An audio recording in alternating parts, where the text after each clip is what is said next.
Assalamu alaikum warahmatullahi. ‘Yan uwa barkanmu da haɗuwa a cikin wani bidiyon namu a yau. Bidiyon mu a yau shine za mu yi darasi akan read receipt, ma'ana abinda idan ka tura mutum saƙo zai nuna cewar ya karanta saƙonka ko kuma bai karanta ba. Da kuma za mu nuna muku hanyar da koda kana tunanin ya karanta ɗin za ka iya ganewa ya karanta ko bai karanta ba. Wannan bidiyon shine za mu nuna muku hanyar da za ka kashe read receipt a WhatsApp.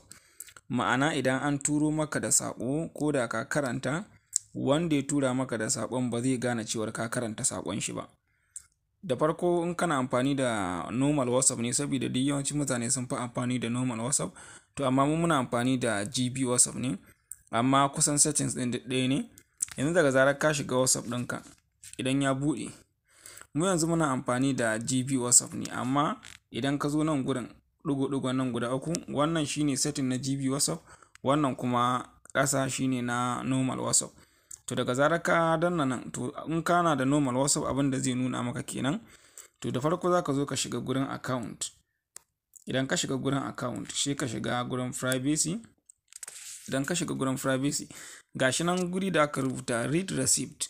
Ga yanan if you turn off you will not send or receive read receipt. Idan ka kashe wannan gurin, ko da ka karanta saƙon mutum ba zai gane ba, haka kai ma ko da an karanta ba za ka gani ba.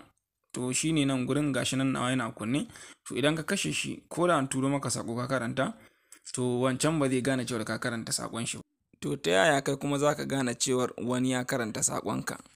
Wannan abu ne mai sauƙi. Ku biyo mu cikin bidiyon ta yadda za mu nuna muku hanyar da idan mutum ya karanta saƙon ko bai karanta ba za ka gane. Idan kuma kana so idan ka tura wa mutum saƙo kasancewar ya buɗe, ya za ka yi? Abu mai sauƙi, da ka zo ka shiga cikin WhatsApp ɗinka.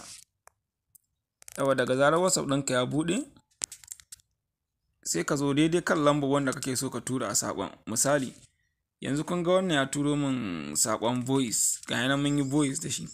To daga zarar kana so ka gane cewar ya karanta saƙonka ko bai karanta ba, mamadin ka yi mai text sai ka yi mai voice, sai ka yi mai recording ka tura mai.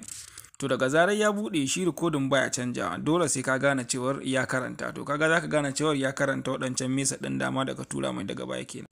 Mun gode sosai da kasancewa da channel ɗinmu DG nahtech. Muna kowa fatan alkhairi. Duk wanda kuma bai gane ba zai iya yin tambaya ta comment ko kuma ya tuntuɓe mu. Mun gode.